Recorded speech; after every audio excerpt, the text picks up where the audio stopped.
no! Oh, God, no! What's the matter with you?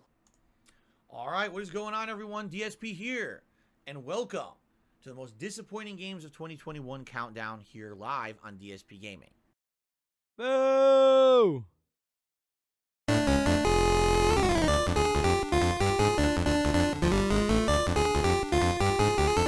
think is the game of the year contender, and I was like, dude, I think I have one. Like, seriously, I think I have one. There's just not that much great stuff going on in gaming right now. And Get on with it. Yes, get on with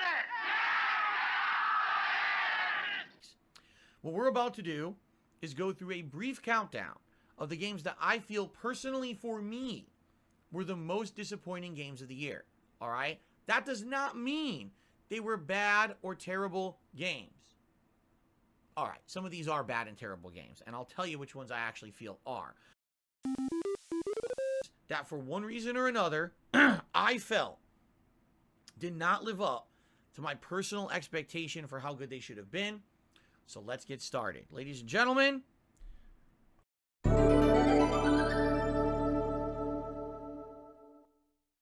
One. Yes, I know you're going to be shocked by this one. Forza Horizon 5. Now, why Forza Horizon 5? What was bad about the game? What was disappointing about the game? Well, here's the thing. Many years ago, I played Forza Horizon 3 on a whim. Originally, I hadn't had any plans to play the game at all, and it was recommended to me. I ended up actually getting a free copy and played it, and I very much enjoyed it. I was like, wow, it's open world. You roam through this big, beautiful, gorgeous environment.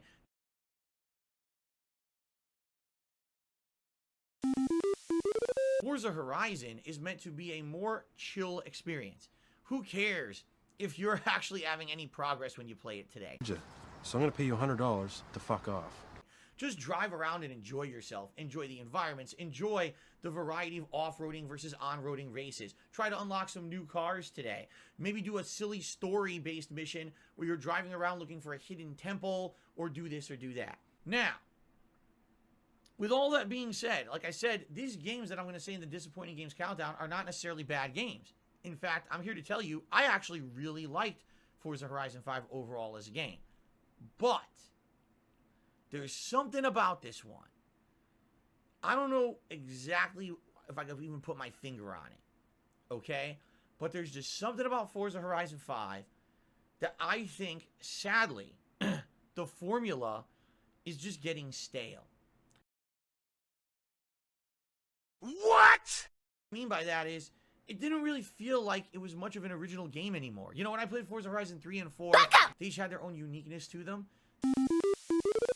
But man, it just didn't feel as fun as the last two games. And when I'm picking the most disappointing games of the year, I'll be honest with you guys, I was disappointed, and here's why. People actually reviewed Forza Horizon 5 and said that it was like the best racing game they'd ever seen. What you talking about?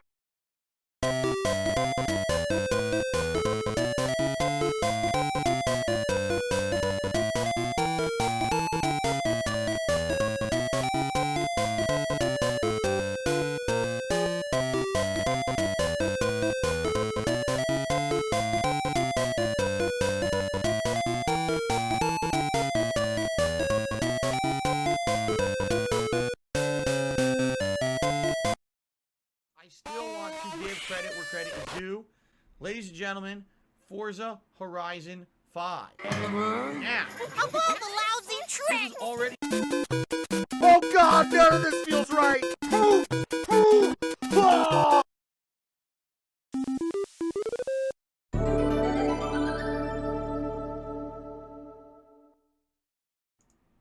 Back for Blood by Turtle Rock Studios. Give you a little bit of history. As you can see, it looks just like Left 4 Dead. No shit.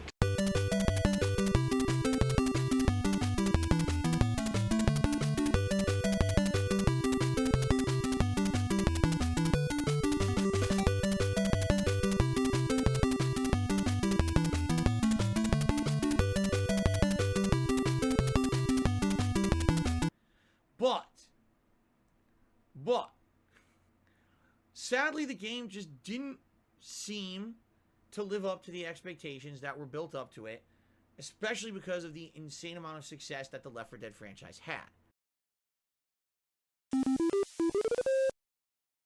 Alright, first of all,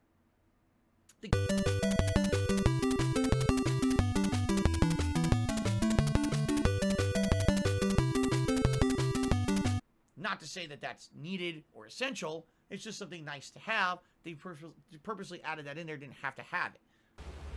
No shit. But one thing that I will definitely say is underwhelming compared to the original Left 4 Dead is that, but definitely one of the shortcomings of the game is that it just doesn't seem to have that it factor. I can't really describe it, can't really put my finger on it. But back in the day, over 10 years ago, when Left 4 Dead 1 and 2 were very popular and prominent games,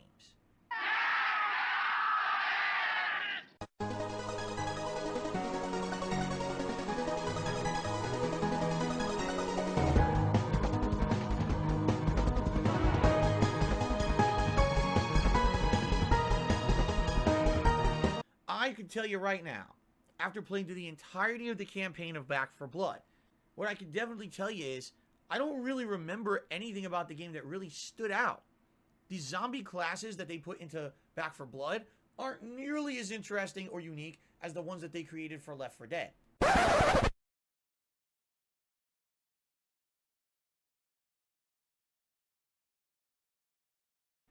They tried, but I think that they kind of failed. I think at this point, zombies have been done to death to the point where what can you really do unique with a zombie game? I don't know if you can do anything unique.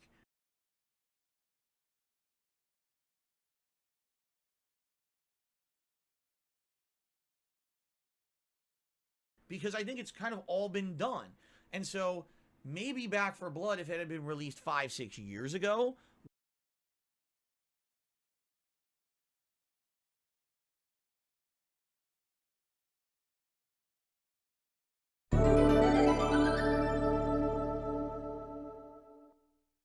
name it. I'm curious if anyone in the stream chat can even tell me what this game is. What the fuck is the matter with you? I bet most of you can't. I bet most of you have no idea what this is.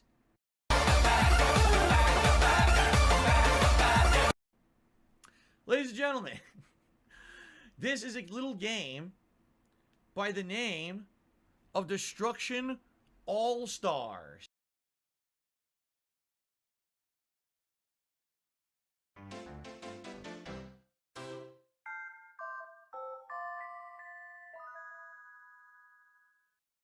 But you may not realize this. This was supposed to be a launch title for PlayStation 5 back in 2020. But it got...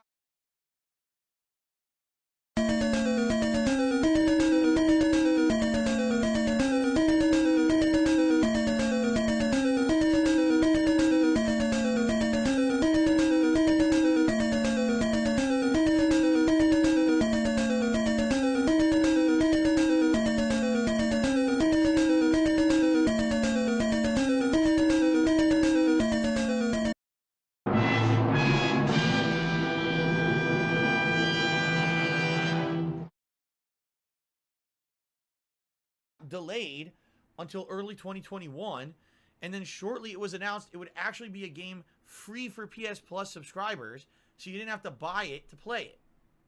Now, originally, if this had actually been a launch title for PlayStation 5, it probably would have sold a lot of copies.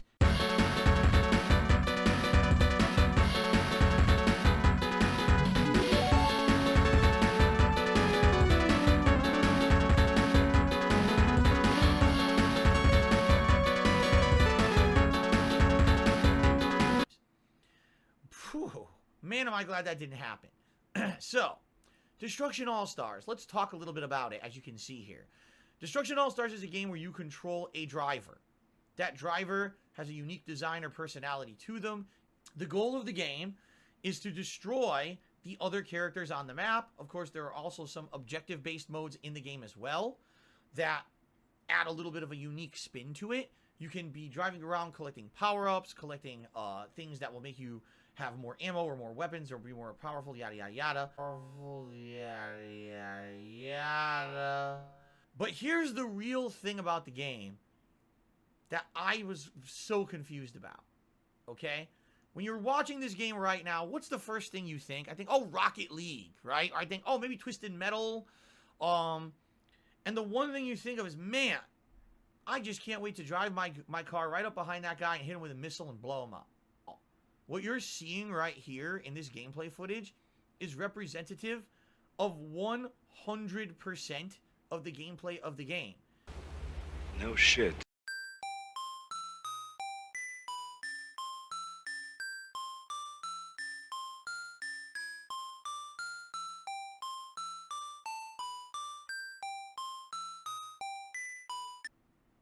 That's it. That's the entirety of the gameplay of the game. You have now watched about 2 minutes of the gameplay of this game. You've actually seen everything in it.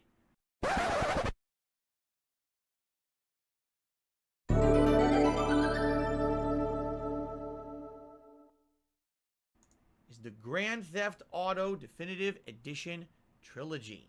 I'm not surprised. That's right. When this trilogy came out, it was a shocking surprise to most people.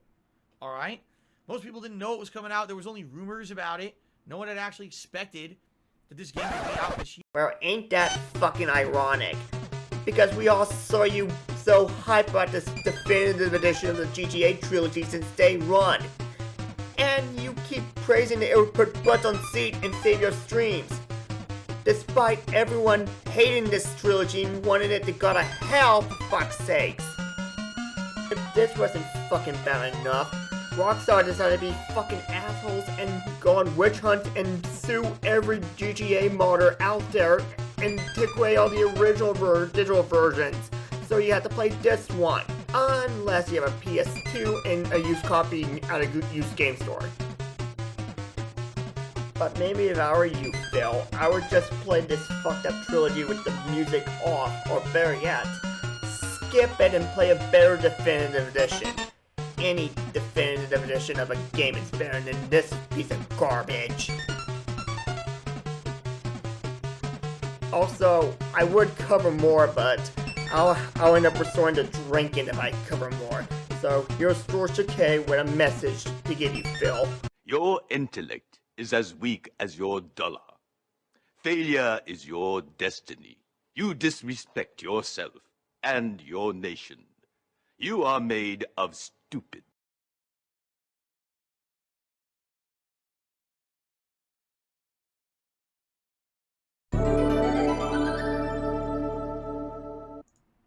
Ratchet and Clank, A Rift Apart. What? Uh-oh. Now this is where people are going to start to get upset with me. No shit. Because this, for a lot of people, was actually one of their favorite games of the year.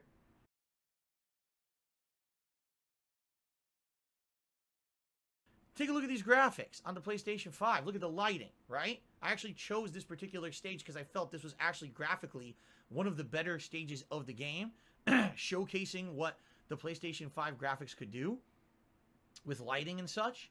And I definitely feel like Ratchet & Clank Rift Apart is a very worthy installment to the franchise. This is not a stinker.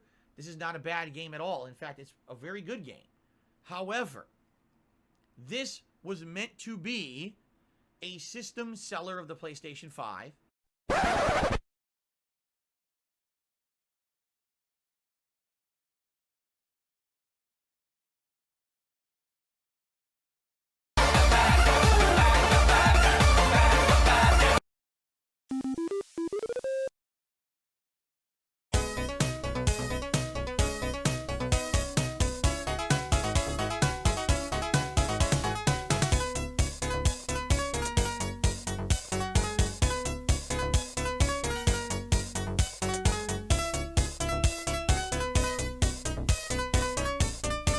But I will say this. The gimmick runs out about halfway through the game.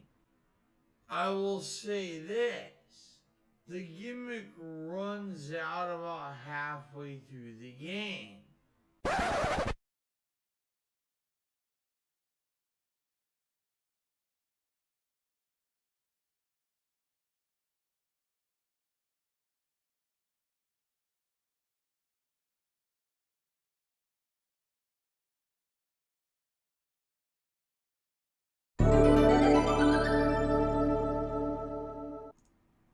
Surprise, surprise. I'm sure you're all shocked and appalled that this one was going to end up in my most disappointing games countdown. I'm not surprised. Ladies and gentlemen, it's Deathloop from Arcane Studios. Of course!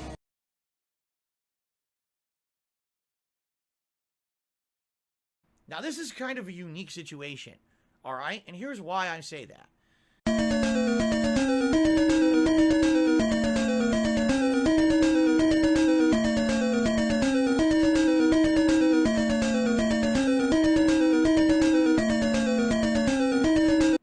A visual style all its own that's kind of cartoony and weird.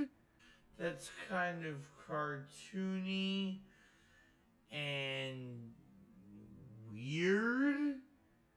I guess would be the best way to describe it. Like, none of the enemies even have actual faces. They're all wearing weird masks and look like mannequins. Shut the fuck up!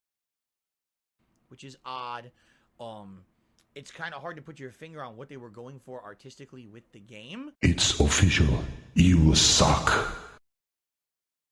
I also like the fact that the uniqueness of the game is that you're trying to assassinate a ton of people all within 1 day's time. No shit. And that you have to go through the game multiple times to kill them all and not hinder. But the game had a lot of shortcomings. First of all, undoubtedly, if you're watching this right now, you're going to say, this kind of looks like Prey. It kind of looks like Dishonored. You're absolutely right. That's because the game basically is a combination of Prey and Dishonored.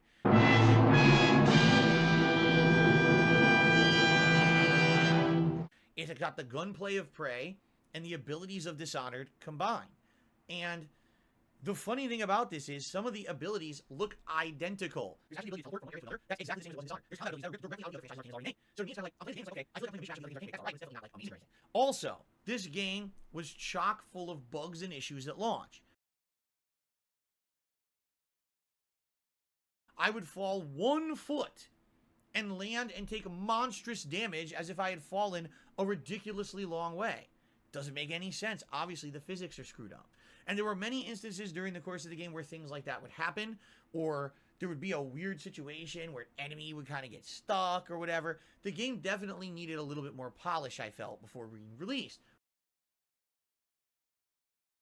You may say, well, Phil, all right, that's all well and good. Why is this game one of the most disappointing games of the year for you? Okay, well, it's actually a game. Not saying these things don't come together to become a good game. Actually, I'll argue with you, it is actually a pretty good game overall.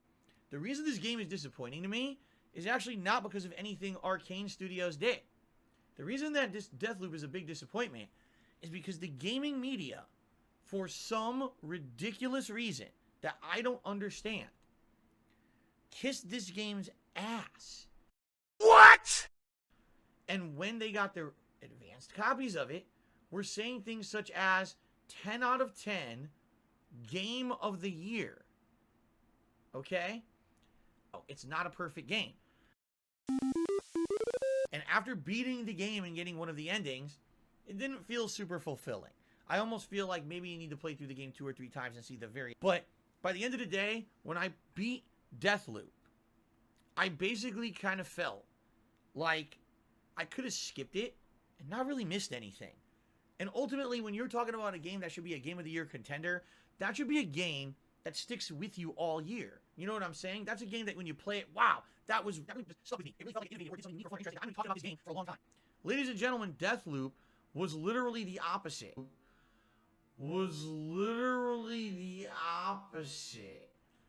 When I beat Deathloop, I never gave it a second thought. I never wanted to go back to it. I never even remembered it existed.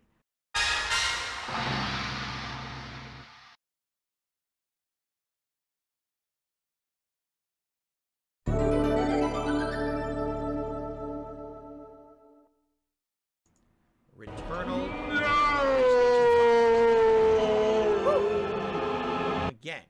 Just because I'm saying it's the most disappointing game of the year for me does not mean that it's a bad game, okay? But what it means is that this game, I had very high expectations for it. There's so many people this game, but in addition, again, PlayStation 5 exclusive, there's so few of those in 2021, and finally playing one, we expect better, we expect this game to be groundbreaking and innovative, alright? In a nutshell, Returnal is a third-person shooter with roguelike or roguelite mechanics. No shit. What that means is that there's randomly generated stages that have similar things in them, but in general, every time you enter a different stage, or the stage is going to look a little bit different. It has RNG drops, meaning you don't know what weapons you're going to find, you don't know what upgrades you're going to get during the course of playing through a stage. In order to make progress, you have to hit a certain level of progression and then beat a boss. Because the game is RNG, you may have a run where you get the worst loadout possible and you just have to deal with it. And that's not fun. I mean, yeah, I like challenge, but I like beating a game because I actually mastered the mechanics of it and I made progression over the course of it, got better, and then by the end, I kicked its butt. I'll give you a perfect example of that. Go watch my Sekiro playthrough from 2010, where when I started playing the game,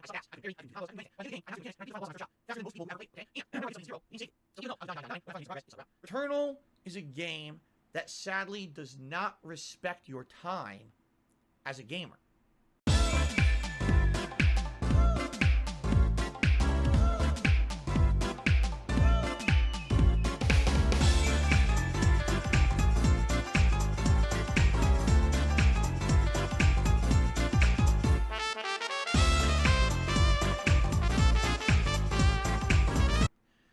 First of all, it needs to be said that the game at launch did not have any set checkpoints and also did not have any save points. The only way that you could save your progress in Returnal was basically to hit a milestone in the game. As I've already mentioned, kill a certain boss and unlock a shortcut, and now that shortcut is permanently unlocked so you can bypass an entire segment of the game. Or find a critical upgrade that will stay on you forever, so at least you feel like you didn't waste your time when you have to turn the game off. Because at any time you're playing Returnal, if you have to turn the console off, guess what? You lose your progress and start back at the beginning, much like any other roguelike.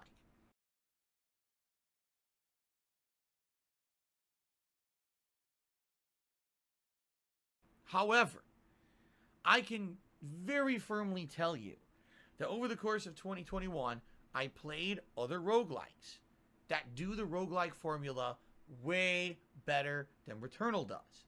There were many times when I was playing Returnal, and I would play upwards of 1 to 2 hours, die, go back to the beginning, and feel like I wasted 2 hours of my time.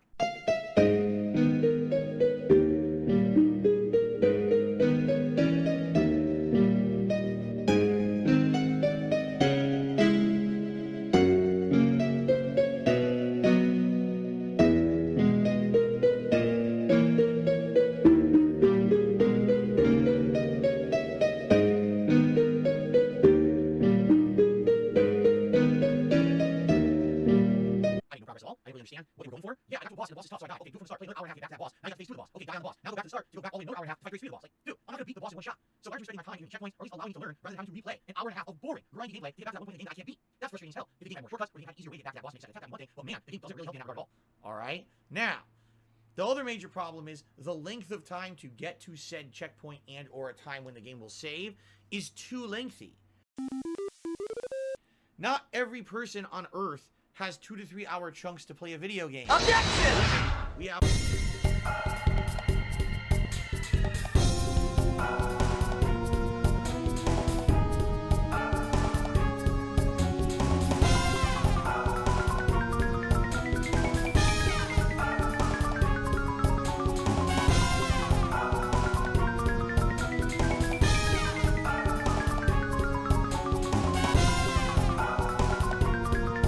lives. Are you telling me that only people who have 3 or more hours of free time a day in one sitting are worthy of playing Returnal?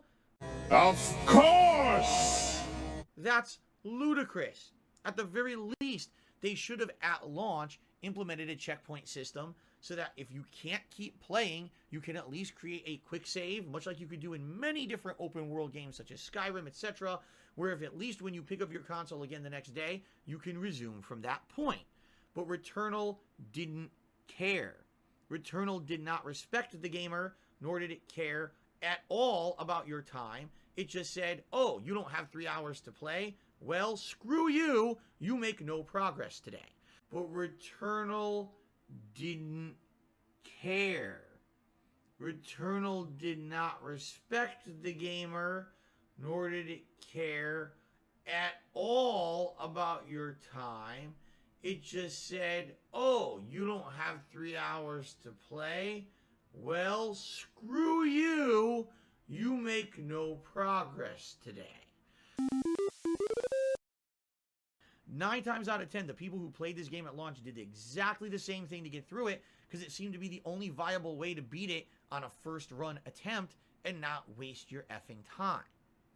So, a game like this, to me, has a great visual side, has unique enemies, unique weapons, unique plot, and things to it. You want it to feel like a worthwhile experience, but this game makes you feel like you're not actually respected by the game developers. They don't care about your time constraints. They don't care about your level of skill. They say, tough shit, get good and play 3 hours or don't play Returnal at all. That is ridiculously bad game design. And so many people kind of just gloss over this and brush it off when thinking about, sorry, but for me, this actually was one of the roughest playthroughs I did this year, because I'm a game content creator with set stable streams. I just don't have time to play games at giant length every single day, and it frustrated me that some days I play this game and literally make no stable progress because of the way the game was designed. Okay?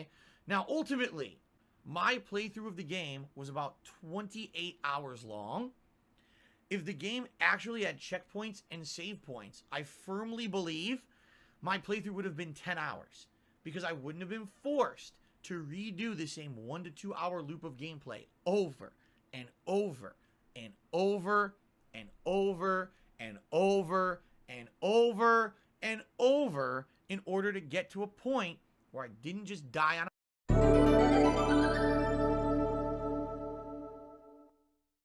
support. All right, ladies and gentlemen, that is it for my most disappointing games of 2021 countdown. Again, probably very different from what other people do with the series like this.